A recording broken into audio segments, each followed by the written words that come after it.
नमस्कार, India TV देख रहे हैं आप। आपके साथ मैं हूं प्राची पाराशर। चुनाव में 200 से कम दिन बचे हैं। याद कीजिए राहुल गांधी के शब्दों को। राहुल ने खुद कहा था उन्होंने राहुल को मार दिया है। तो राहुल के ही मुताबिक 2024 चुनाव से पहले नया राहुल मैदान में आया है। और अमित शाह के मुताबिक राहुल गांधी 13 बार लॉन्च होकर फेल हो गए। तो 14वीं बार राहुल गांधी को कहां, कैसे, किस दिन लॉन्च किया जा रहा है। आज अचानक कांग्रेस ने राहुल का नया लुक रिवील कर दिया। जैसे आजकल ट्रेंड चला है, पिक्चर कैसी भी हो सबसे पहले टीजर दिखाते हैं। हेलमेट पहने राहुल गांधी, सुपर बाइक पर बैठे राहुल गांधी, यही टीजर कांग्रेस ने आज दिखाया। कल सुबह ट्रेलर दिखाया जाएगा और फिर अगले 200 दिन में पूरी पिक्चर बनाई जाएगी। टीजर देखिए, आने वाली पिक्चर समझ जाइए। ऐसा लगता है प्रधानमंत्री नरेंद्र मोदी टारगेट के बहुत करीब पहुंच चुके हैं और राहुल अभी चलना शुरू हुए हैं। बाकी बात इस रिपोर्ट में है। क्या प्रधानमंत्री को तीसरी बार जिताने के लिए राहुल को 14वीं बार रीलॉन्च किया गया है? क्या राहुल के इस नए लुक से 24 में मोदी का नई दिल्ली वाला टिकट बुक हो गया है? राहुल गए लद्दाख, क्या इसमें नरेंद्र मोदी की बढ़ेगी साथ? क्यों लिखा जा रहा है कि मोदी सीट बेल्ट बांध ले, राहुल गांधी हेलमेट लगा के निकल चुके हैं। राहुल गांधी 14वीं बार ऐसे रीलॉन्च हुए हैं। 24 में धूम मचाने के लिए 14वीं बार रेडी हुए हैं। 13 बार की गिनती तो मोदी के पास है। राहुल कब कब कैसे कैसे रीलॉन्च हुए, मोदी को सब पता है। कांग्रेस की मुसीबत समझता हूं।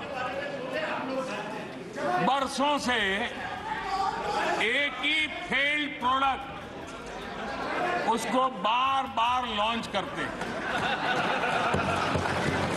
हर बार लॉन्चिंग फेल हो जाती है। उनका लॉन्चिंग फेल होता है, नफरत जनता पे करते हैं। राहुल की लास्ट लॉन्चिंग संसद में रिटर्न के वक्त अविश्वास प्रस्ताव के दौरान हुई थी, जब उन्होंने भारत माता की हत्या वाला विवादित बयान दिया था। अध्यक्ष जी, इस सदन में एक ऐसे नेता है, अरे यार सुनो ना, इस सदन में एक ऐसे नेता है जिनको आज तक 13 बार राजनीति में लॉन्च किया गया है और 13 ही बार फेल गए। 14वीं बार के लिए राहुल ने प्लान चेंज कर दिया, अपना लुक ही बदल दिया। एंग्री यंग मैन वाली छवि बना ली, हेलमेट लगाकर बाइकर बन गए, पूरी फौज लेकर सड़क पर निकल गए। फुल ऑन स्टाइल के साथ राहुल ने किसी हीरो जैसा इमेज मेकओवर कर डाला। चारों तरफ कैमरा लगवाया, जबरदस्त माहौल बनाया।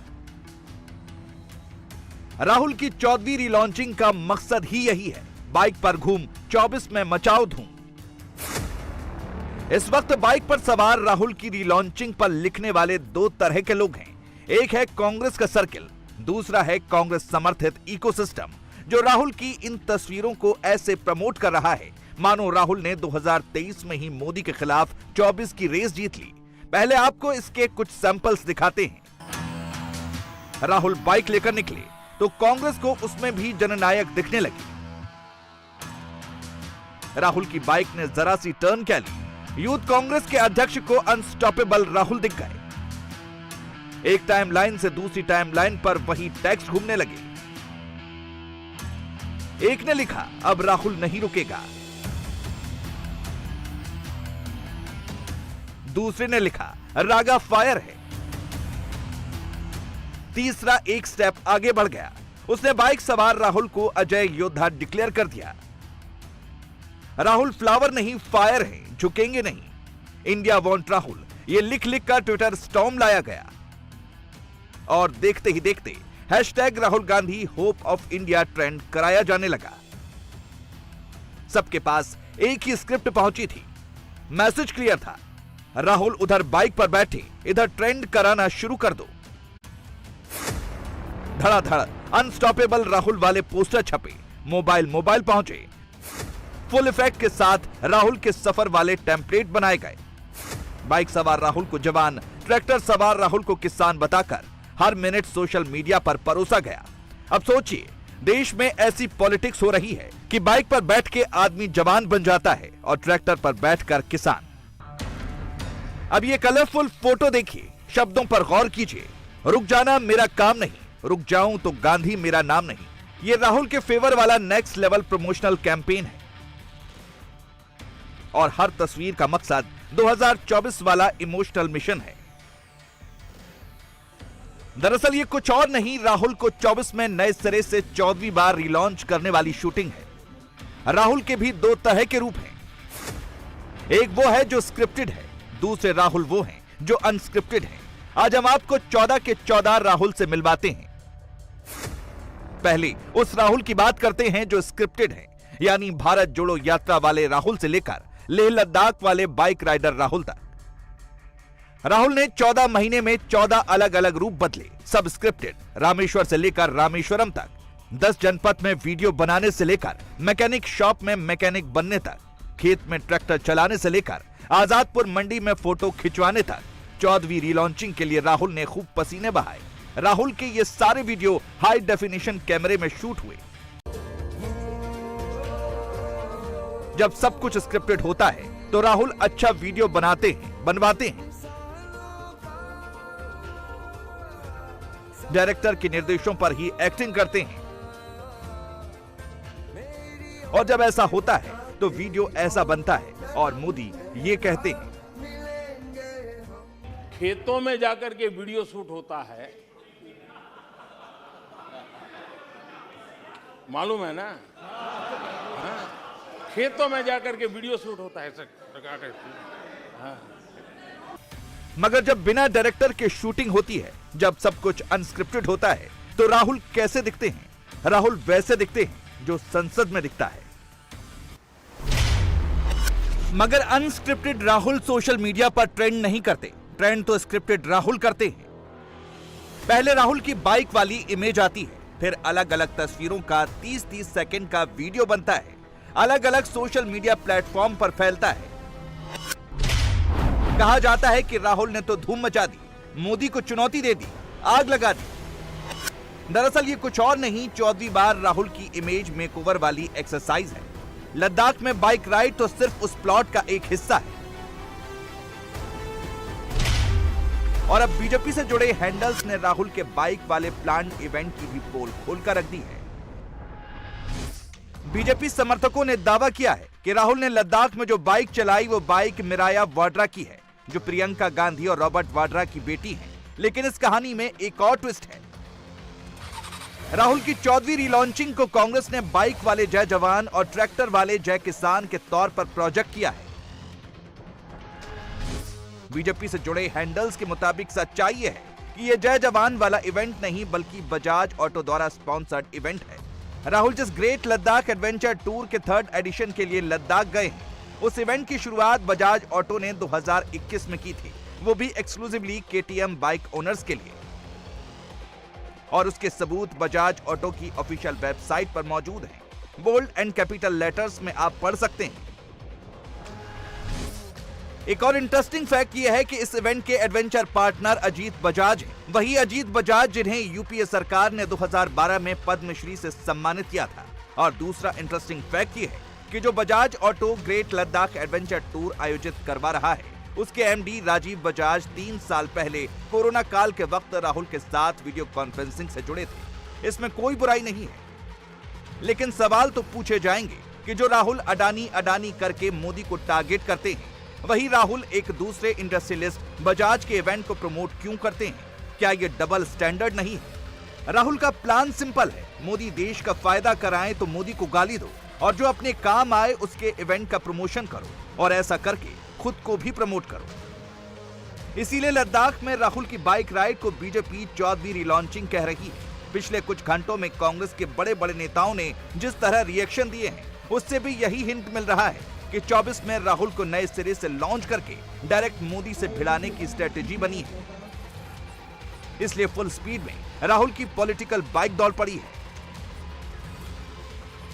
देखिए ऐलान गिरीश जी ये है कि आम जनमानस अमेठी की जनता उनको पसंद करती है और अपना भाई मानती है, अपने परिवार का सदस्य मानती है, बेटा मानती है, क्योंकि जो कहा ने उसे कर दिया सब गांधी परिवार की देन है और हमारे बड़े भाई जो है राहुल जी के समय की देन है।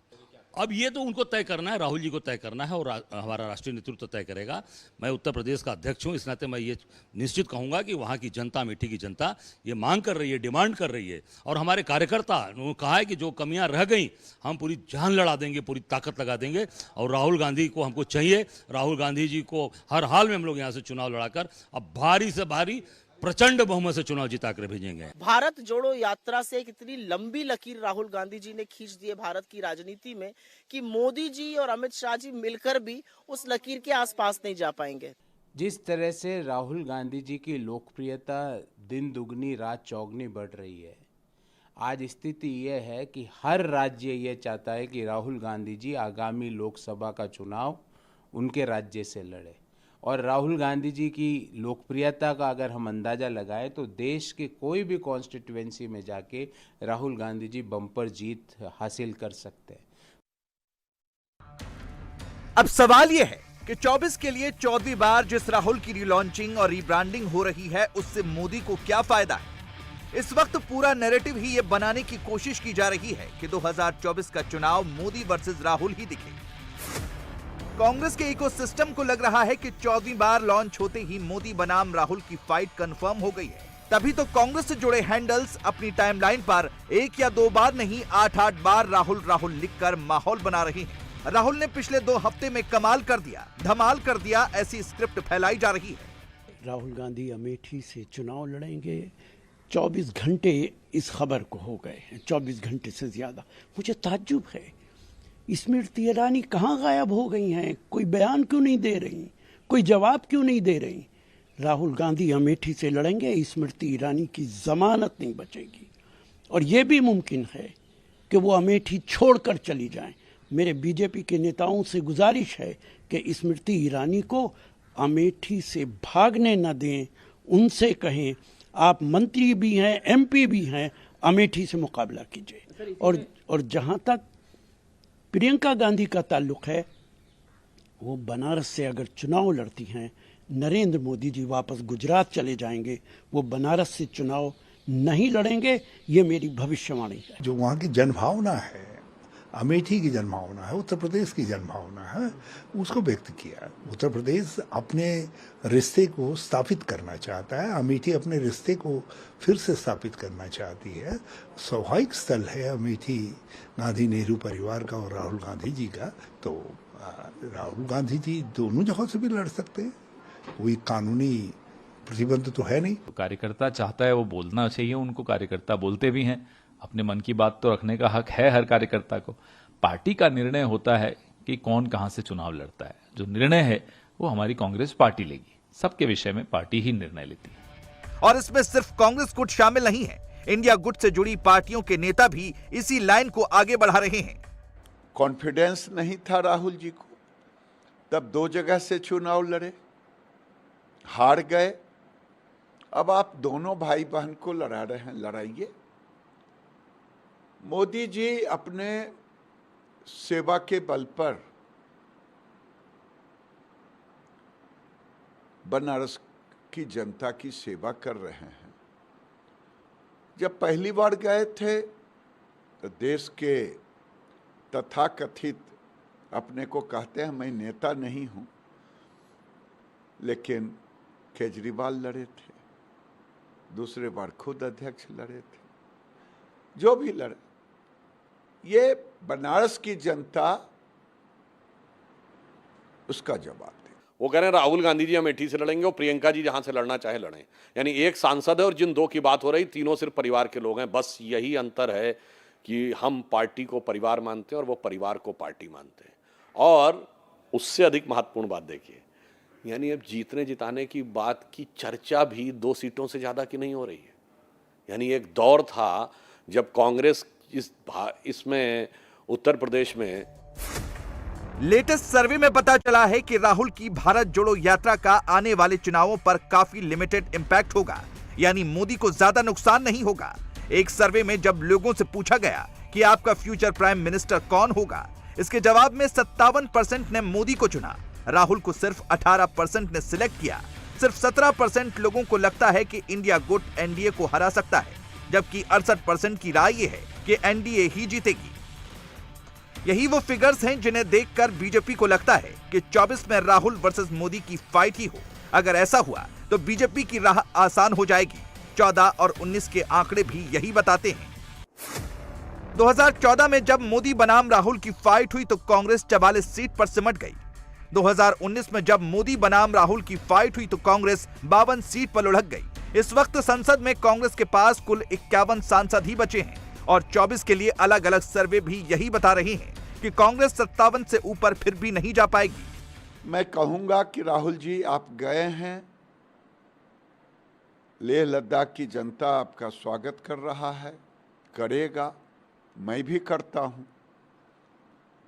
आपसे मेरा एक ही निवेदन है, मैं भी गया था 2 दिन के लिए, चाइना बॉर्डर पर रात बिताया था गांव में,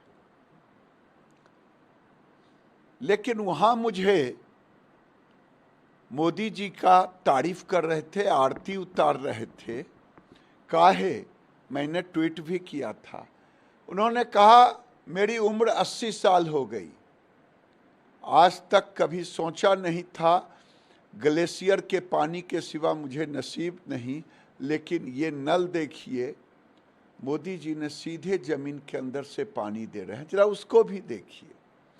मोदी जी ने जो सड़कें दी है प्रधानमंत्री ग्राम सड़क योजना से, आज तक नहीं सड़क गया था, उन सड़कों को भी देखें। मैं आपसे निवेदन करूंगा, और तब फिर कहें कि मोदी इवेंट्स करते हैं कि मोदी परफॉर्मेंस। यानी मोदी के लिए अच्छा है कि अगर राहुल अगले 8 महीनों में 8 बार और रीलॉन्च हो जाएं, इससे मोदी के जीतने का चांस और ज्यादा बढ़ जाएगा। मोदी ने इसकी पिच भी रेडी कर दी है। हाल फिलहाल में एनडीए दलों की बैठक से लेकर बीजेपी संसदीय बोर्ड की बैठक तक और संसद से लेकर सोशल मीडिया तक मोदी ने जो 3 शब्द दिए हैं, उन तीनों शब्दों का सीधा इशारा राहुल और कांग्रेस पार्टी की तरफ ही है। यानी परिवारवाद तो राहुल, करप्शन तो राहुल और कांग्रेस तुष्टीकरण तो राहुल और उनकी पार्टी। मोदी अब इसी पिच पर आगे बढ़ेंगे और अगर यही पैटर्न चलता रहा तो तय मानिए राहुल रीलॉन्च पर रीलॉन्च होते चले जाएंगे और 24 में तीसरी बार मोदी आ जाएंगे। अमेठी, इस सीट की अपनी एक अलग तकदीर है। हर लोकसभा चुनाव से पहले सबसे ज्यादा चर्चा इसी सीट की होती है। 2014 में भी हुई, 2019 में भी हुई और 2019 चुनाव के नतीजे के दिन तो सबसे ज्यादा हुई, क्योंकि खानदानी सीट से राहुल गांधी चुनाव हार गए थे।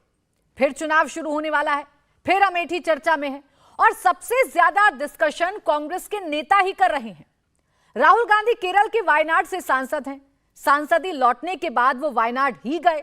इस बार भी उनकी पहली पसंद वायनाड ही है, लेकिन अचानक कांग्रेस के सीनियर राहुल गांधी को अमेठी बुला रहे हैं। क्या सच में राहुल गांधी अमेठी आ रहे हैं? अमेठी में ऐसा क्या हो गया है? कौन से नए लोग आ गए हैं कि अमेठी आज भी राहुल के लिए सेफ नहीं बताई जाती है? 2024 की सबसे बड़ी लड़ाई क्या अमेठी में ही होगी?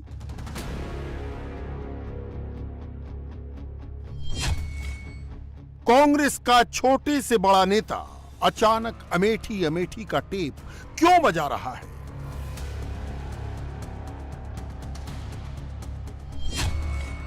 क्या सच में राहुल गांधी अमेठी जा रहे हैं या कांग्रेस सिर्फ माहौल बनाकर टेस्ट कर रही है?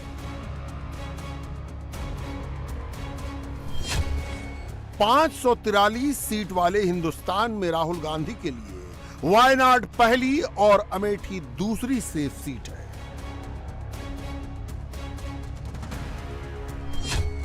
क्या 2024 का चुनाव राहुल फिर 2 जगह से लड़ेंगे, ताकि एक से अगर हार भी जाएं तो दूसरी सीट से संसद पहुंच सके? सुपर बाइक दौड़ा रहे राहुल गांधी लद्दाख में हैं, लेकिन कांग्रेस का इकोसिस्टम राहुल को अमेठी पहुंचाना चाहता है। आखिर क्यों? स्मृति ईरानी से राहुल की तीसरी जंग की कहानी। 2014 में राहुल जीते, 2019 में स्मृति जीती, मतलब स्कोर 1-1 से बराबर। 2024 में क्या होगा? इस बार पॉलिटिकल थ्रिलर का पहला डायलॉग कांग्रेस के नए अध्यक्ष अजय राय ने कुछ ऐसे जमाया। वहां की जनता और वहां के कार्यकर्ताओं का डिमांड है कि राहुल जी जो हम लोगों से गलतियां इसको हम सुधारेंगे और राहुल गांधी को प्रचंड बहुमत से अमेठी से चुनाव जिताएंगे। शाम होते होते अजय राय के पास कोई फोन आया और डायलॉग में सुधार हो गया। वहां की जनता और वहां के कार्यकर्ताओं का डिमांड है कि राहुल जी जो हम लोगों से गलतियां इसको हम सुधारेंगे और राहुल गांधी को प्रचंड बहुमत से अमेठी से चुनाव जिताएंगे। अब ये तो तय करेगी पार्टी और ऊपर के इंडिया गठबंधन तय करेगा, और जैसे भी तय होगा हम लोग उस पूरी ताकत के साथ एक एक कार्यकर्ता बूथ से लेके, गांव से लेके, शहर से लेके अपनी पूरी ताकत और बेस्ट से बेस्ट परफॉर्मेंस देंगे। अजय राय ने अमेठी की कहानी शुरू कर दी तो कांग्रेस इसी लाइन पर बैटिंग करने लगी। फिर तो कैमरे के सामने जो कांग्रेस से आता राहुल को अमेठी जाने के लिए अपनी फरियाद सुनाता। डायलॉग सुनते जाइए, चेहरा बदलेगा, डायलॉग एक जैसा ही रहेगा। राहुल गांधी अमेठी से लड़ेंगे, स्मृति ईरानी की जमानत नहीं बचेगी। जो हम लोगों से गलतियां इसको हम सुधारेंगे और राहुल गांधी को प्रचंड बहुमत से अमेठी से चुनाव जिताएंगे। राहुल गांधी और प्रियंका गांधी कहां से चुनाव लड़ेंगे, इसका फैसला तो खुद करेंगे। अब सोचिए, क्या कांग्रेसी ही राहुल को अमेठी में हराना चाहते हैं या सच में राहुल के लिए अमेठी अब सेफ सीट है? सबसे पहले वायनाड सेफ सीट नंबर 1 और अमेठी सेफ सीट नंबर 2 की तुलना करते हैं। जो मानकर बैठे हैं राहुल अगर उत्तर भारत से लड़े तो अमेठी आए, उन्हें अब नई अमेठी की झलक दिखाते हैं। नई अमेठी को राहुल पसंद है क्या? दरअसल बदल रही अमेठी में राहुल गांधी के वोट नहीं घटे, बल्कि बीजेपी के वोट बढ़ गए। मतलब पुराने वोटर तो कांग्रेस और राहुल गांधी के साथ बने हुए हैं, लेकिन नए वोटर्स जो 18 से 30 साल के बीच के हैं, उन्हें राहुल गांधी वाली कांग्रेस नहीं बल्कि मोदी वाली बीजेपी पसंद है। 2014 के लोकसभा चुनाव में राहुल गांधी को 4,08,651 वोट मिले थे, जबकि स्मृति ईरानी को 3,07,48 वोट ही मिले। 2014 में राहुल ने 4,13,394 वोट हासिल किए। अमेठी सीट से राहुल गांधी से पहले संजय गांधी, राजीव गांधी और सोनिया गांधी चुनाव लड़ चुके हैं, लेकिन 1977 में संजय गांधी के बाद राहुल गांधी परिवार के दूसरे सदस्य रहे जिन्हें हार का सामना करना पड़ा। सबसे दिलचस्प यह है कि केरल के वायनाड सीट के मुकाबले अमेठी में मुस्लिम आबादी अधिक है। अमेठी में जहां 66.5% हिंदू हैं, तो मुस्लिम आबादी 33.4% है। यानी वायनाड के 28.65% के मुकाबले करीब 5% ज्यादा।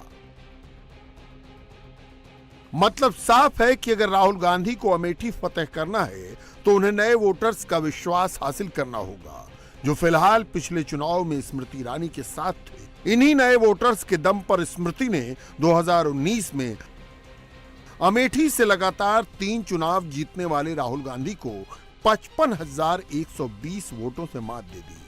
राहुल को 4,13,394 वोट मिले तो स्मृति ईरानी ने 4,68,514 वोट लेकर कांग्रेस के गढ़ में कमल खिला दिया। कांग्रेसी अमेठी से भले ही बड़ी जीत का दावा कर रहे हों, लेकिन अमेठी की सियासी जमीन अब कांग्रेस के लिए पथरीली हो गई है। कम से कम यूपी विधानसभा के पिछले नतीजे तो कुछ ऐसा ही बयान कर रहे हैं। अमेठी लोकसभा में कुल 5 विधानसभा सीटें आती हैं। इनमें अमेठी, तिलोई, गौरीगंज, सलोन और जगदीशपुर शामिल है। 5 में 3 विधानसभा सीटों पर बीजेपी काबिज है, तो 2 सीटों पर समाजवादी पार्टी जीतने में कामयाब रही। सबसे बड़ी बात यह कि 5 विधानसभा सीटों पर 4 में कांग्रेस प्रत्याशियों की जमानत जब्त हो गई। वाराणसी लोकसभा सीट से पीएम मोदी के हाथों करारी शिकस्त खाने वाले अजय राय के मुताबिक प्रियंका गांधी चाहें तो वो इस सीट से चुनाव लड़ सकती हैं। उनके ऊपर है, इच्छा है, और हम सब लोग कांग्रेस के कार्यकर्ता ये डिमांड करता है, चाहता है कि भाई प्रियंका गांधी निश्चित तौर से हमारी नेता हैं और नेता के रूप में वो स्थापित हों, हर जगह मजबूती के साथ खड़े हैं। अब देखिए, ये तो अब मुझे लगता है कि उनका व्यक्तिगत डिसीजन है, किस तरीके से लेंगे। पार्टी पूरी ताकत के साथ उनके साथ खड़ी रहेगी, जहां से जैसे भी लड़ेंगे। हमारा एक एक सिपाही, एक एक कार्यकर्ता उनके लिए जान लगा देगा। उनको चुनाव जिताने के लिए अपनी पूरी जितनी ताकत है, बेस्ट से बेस्ट परफॉर्मेंस हम देंगे। प्रधानमंत्री के खिलाफ कोई भी खड़ा हो सकते, प्रियंका गांधी हो या दूसरे कोई गांधी हो या कोई भी दूसरे कोई व्यक्ति हो, प्रधानमंत्री के खिलाफ किसी को भी खड़ा किया जा सकते। इतना जल्दबाजी क्यों है?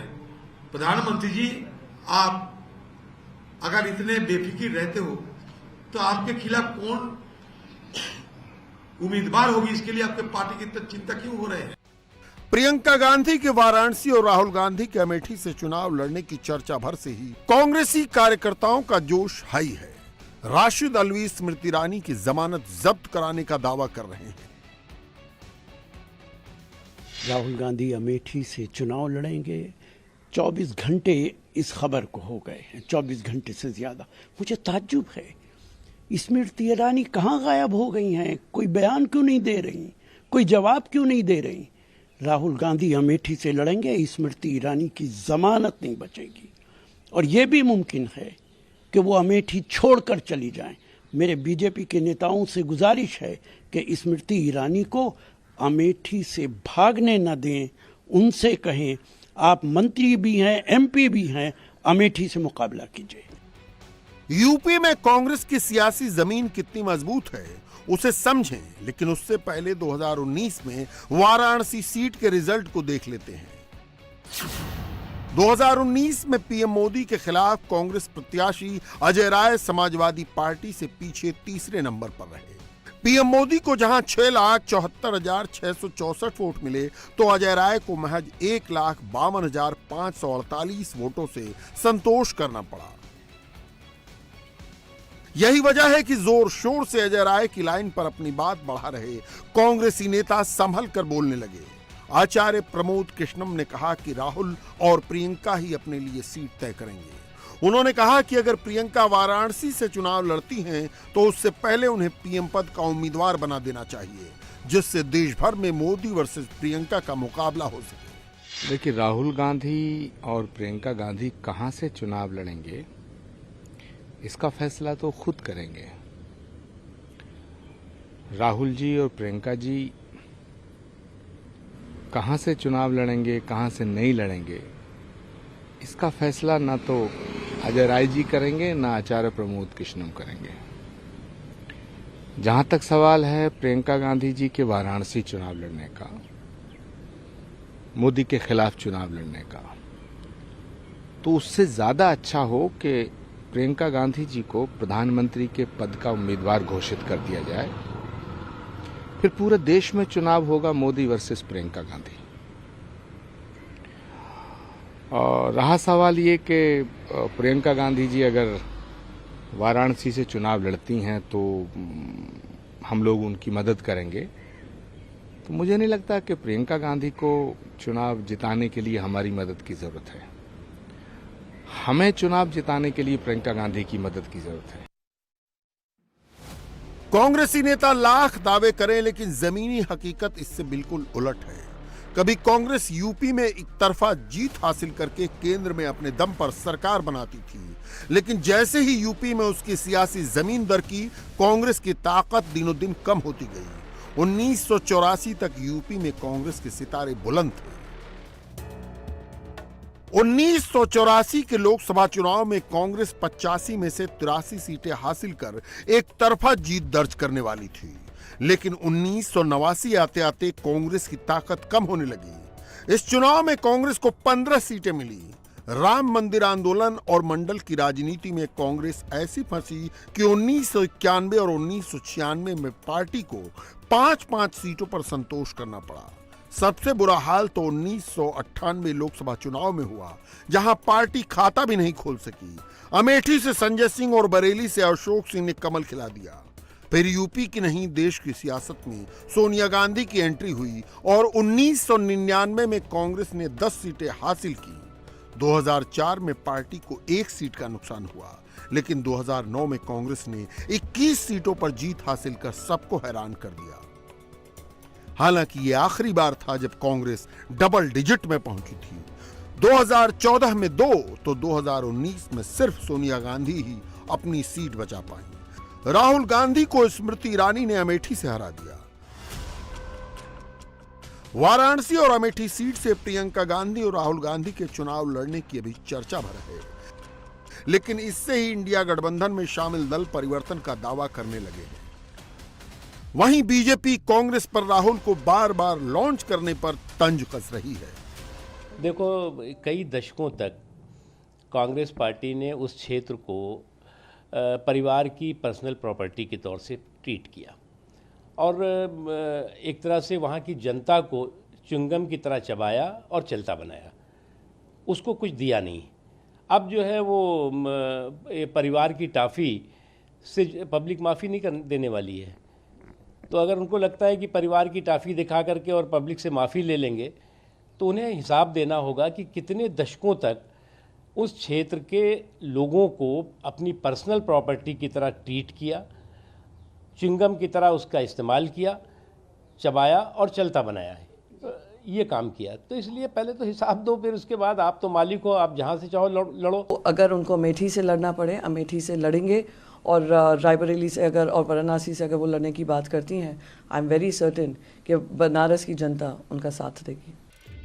कांग्रेस को यूपी में अपनी जमीन मजबूत करने के लिए एक सहयोगी की जरूरत है, लेकिन अभी तक न समाजवादी पार्टी आगे आई है, न ही कांग्रेस के नेता इस बारे में कुछ बोलने को तैयार है। दरअसल 2017 के विधानसभा चुनाव में समाजवादी पार्टी कांग्रेस के साथ गठबंधन कर अपने हाथ जला चुकी है। 2017 के विधानसभा चुनाव में कांग्रेस और समाजवादी एक साथ चुनाव मैदान में थे। अखिलेश यादव 5 साल सरकार चला चुके थे। इस साझेदारी में कांग्रेस को 114 सीटें चुनाव लड़ने को मिली, लेकिन उसे जीत सिर्फ 7 पर मिल सकी। तो समाजवादी पार्टी 47 सीटों पर सिमट गई। यानी ये गठबंधन पूरी तरह फ्लॉप रहा। दोनों मिलकर सिर्फ 54 सीट जीत पाए। विपक्ष ने बीजेपी के लिए इंडिया गठबंधन तो जरूर बनाया, जिसमें कांग्रेस और समाजवादी पार्टी भी शामिल हैं, लेकिन यूपी में यह गठबंधन कैसे काम करेगा, कौन कितनी सीटों पर चुनाव लड़ेगा, यह अब तक तय नहीं हो पाया। कांग्रेस राहुल गांधी और प्रियंका गांधी को यूपी के सियासी रण में उतारकर अपनी खोई जमीन फिर हासिल करना चाहती है, लेकिन क्या ऐसा होगा? क्या राहुल गांधी अमेठी से चुनाव लड़ेंगे? प्रियंका गांधी वाराणसी से पीएम मोदी को चुनौती देंगी? इसका जवाब मिलना अभी बाकी है। यूपी के बरेली में एक मैसेज आया है, एक खास जगह जुटने का प्लान बनाया गया है। आज रात 10 बजे का टाइम दिया गया है। इस मैसेज का पुलिस को पता चला और यूपी पुलिस का क्या मैसेज है वो हम आपको बता देते हैं। पुलिस भी तैयार है, अगर आओगे आज तो हो जाएगा इलाज। योगी राज में दाएं बाएं करने का कोई स्कोप ही नहीं है। ये पूरा मामला दरअसल एक वीडियो से गर्मा गया है।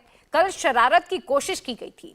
पुलिस ने भाईजान को समझा दिया कि वैसे तो मैसेज क्लियर हो गया होगा, अगर नहीं हुआ है तो आज 10 बजे ये मैसेज क्या है साफ और क्लियर हो जाएगा। पूरा मामला क्या है इस रिपोर्ट में जानिए।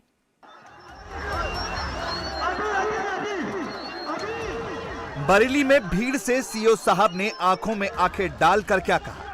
आखिर क्यों सीओ साहब कानून की दुहाई देने लगे, ये सब बताएंगे, लेकिन पहले सुनिए सीओ साहब ने भीड़ से क्या कहा। 1 साल से मैं यहाँ सीओ हूँ, 1 साल से मैं आप सब लोगों को देख रहा हूँ। आप सब लोगों ने हिंदू मुस्लिम भाईचारे का जितना अच्छा परिचय दिया है, आज इस पर क्यों कलंक लगाने वाला मामला, क्यों कलंक लगा रहे हो?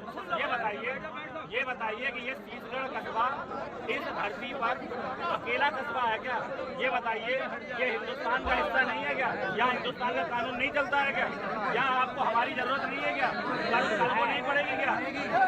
आपको जरूरत नहीं पड़ेगी क्या? या खाना चौकी तो फिर कानून अपने हाथ में लेने में क्यों आमादा हो? मुझे बताइए,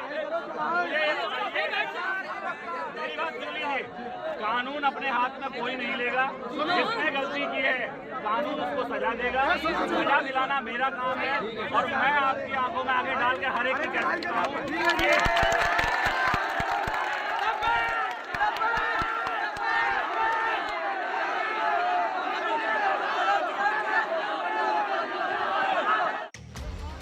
इस भीड़ के बारे में एसपी साहब ने इंस्पेक्टर से क्या पूछा, अब वो सुनिए।